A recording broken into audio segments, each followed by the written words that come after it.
நாம் ஏன் இன்னொருவரை வணங்க வேண்டும்?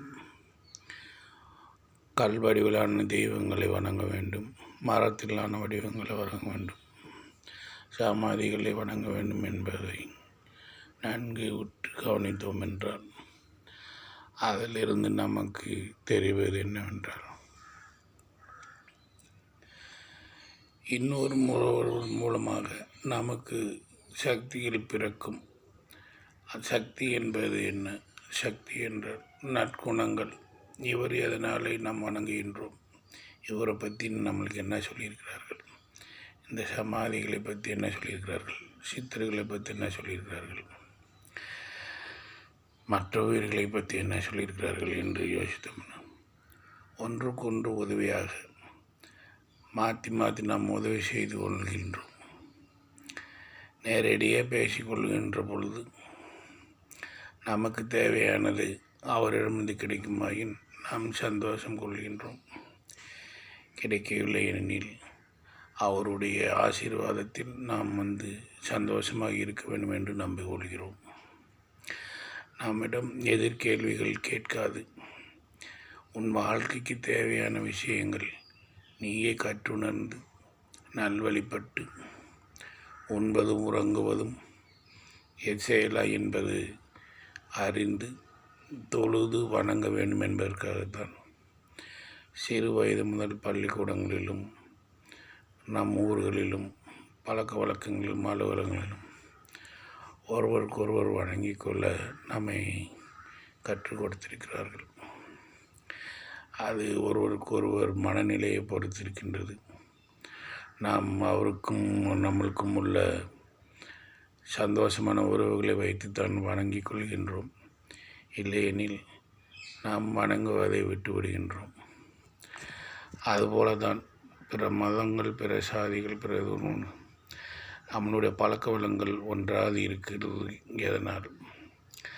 அவர் நமக்கு உதவி செய்ய மாட்டார், இவர் உதவி செய்ய மாட்டார் என்று நம்புவதால் தான் நாம் ஒருத்தர் விலகி நிற்கின்றோம். தெய்வங்களாகவும் மத ரீதியாகவும் சாதி ரீதியாகவும் இனங்கள் ரீதியாகவும் நாம் பிரிந்திருக்கின்றோம். வணங்குவதனால் நமக்கு ஒருவரிடமிருந்து நல்ல கருத்துக்களும் நல்ல எண்ணங்களும் ஆசீர்வாதங்களும் ஹீலிங் முறைப்படி, அதாவது நல்ல எண்ண முறைப்படி அவரின் பெற்ற சக்திகள், அவர் பெற்ற நல் பழக்க வழக்கங்கள் நம்மளை தொடரும். அதனால் நாம் நன்கு பணிபுரியலாம், நன்கு உழைக்கலாம், நன்கு குடும்பம் நடத்தலாம், நன்கு சந்தோஷமாக வாழலாம். இது போன்ற எண்ணங்களை நாம் ஆராய்ந்து அதன்படி நடந்தோம் என்றால், கோயில்களுக்கு செல்வதும், உற்றார் உறவுகளிடம் பழகுவதும், பணி செய்யும் இடங்களில் உறவாய் இருப்பதும் நமக்கு மிக்க நன்மை என்பதை நாம் அறிவோம். எனவே அன்பார்ந்த பெருமக்களை, பக்த கோடிகளை, பக்தனாய் இருப்பது எதனால்? ஒருவருக்கொருவர் அன்புகளையும் அருளாசிகளையும் தன்னிடம் இருக்கும் சக்திகளின் ஒருவருக்கொருவர் மாற்றி கொடுத்து நம்மளால் முயன்ற உதவியை நேரடியாகவோ மறைமுகமாக உதவியாக செய்வோம். அதற்காகத்தான் நாம் ஒருவரை ஒருவர் வணங்கிக் கொள்கின்றோம். எல்லோரும் இந்நாட்டு மன்னர்கள் என்று சொல்வது போல எல்லோரும் தெய்வங்கள் என்றே சொல்கிறார்கள். எல்லோரும் தெய்வங்கள் அவதாரம் என்பதால் நாமும் எல்லோரையும் வணங்கி ஒவ்வொரு தெய்வத்திடமிருந்தும் அருள்களை பெற்று இவ்வுலகில் வாழ்கின்ற காலங்களில் சந்தோஷமான வாழ்க்கையை பெறுவோம். இதில் இடையூறுகளை வரத்தான் செய்யும். நாம் படித்த கதைகளிலும் படித்த தெய்வங்களிலும் மாறுபாடுகள் உள்ளது. சில இது நம்மளுக்கு கெட்டது செய்யுது, சில இது நமக்கு உதவி செய்யும். அதுக்கு தகுந்த பரிகாரங்களை செய்து வாழ வேண்டும் என்று சொல்லிக் கொடுப்பது போல சில மனிதர்கள் உதவி செய்வார்கள், சில மனிதர்கள் கெட்டது செய்வார்கள். அவர்கள் செய்ய வேண்டிய பரிகாரங்களை செய்து நாம் ஒதுங்கி கொள்ள வேண்டும்.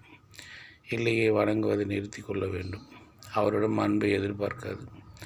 அவரை போன்ற மற்றவரை நாம் சோசியம் சொல்வது போல இந்த தெய்வத்துக்கு ஈக்குவலாக இன்னொரு தெய்வம் நம்மளுக்கு உதவி செய்யும் என்று நாம் அதை வணங்குகிறோம். அதுபோலவே நாம் நம்மை மதிக்காத மனிதர்களிடமிருந்து விலகி நமக்கு உதவி செய்கின்ற மனிதர்களிடம் நாம் உதவி பெற்று நாம் வாழுகின்றோம். இதுபோல தான் மிருகங்களும் பறவைகளும் அனைத்தும் ஒருத்தருக்கொன்று பாதுகாப்பு அளிக்கின்ற அனைத்துடன் ஒற்றுமை பேணி வாழுகின்றன. எனவே நாமும் ஒத்துமையாக அன்புடனும் பக்தியுடன் வாழ வேண்டுமெனில் இறை எண்ணங்களோடும் பக்தி எண்ணங்களோடும் மற்றவரை நாம் எதிரி என்று எண்ணாத அளவிற்கு வாழ்வோம். எதிரி என்பவர் நாம் வணங்கக்கூடாத தெய்வங்கள் என்பது போல நினைத்து விட்டுவிடுங்கள். மனதில் போராமையை போட்டிகளை வளர்க்காதீர்கள். அன்பு செய்வோம், அருள் பெறுவோம்.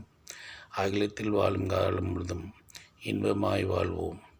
ஓம் நம சிவாய. ஓம் சக்தி. ஓம் கருப்பக்கிழவாய் நமக. தாய் தந்தையரை போற்றி, அம்மா அப்பா கடவுள் உலகம் என்பதை அறிந்து அன்புடன் வாழ்வோம். ஓம் நம சிவாய. ஓம் பெருமாளை போற்றி, பிரம்மதேவனை போற்றி, மகாலட்சுமியை போற்றி, சரஸ்வதியை போற்றி, முருகா போற்றி, விநாயகா போற்றி, முன்னோர்களை போற்றி, சித்தர்களை போற்றி, தேவர்களை போற்றி, அஷ்டதிக்கு பாலர்களை போற்றி. ஓம் நம சிவாய. சிவாய நம.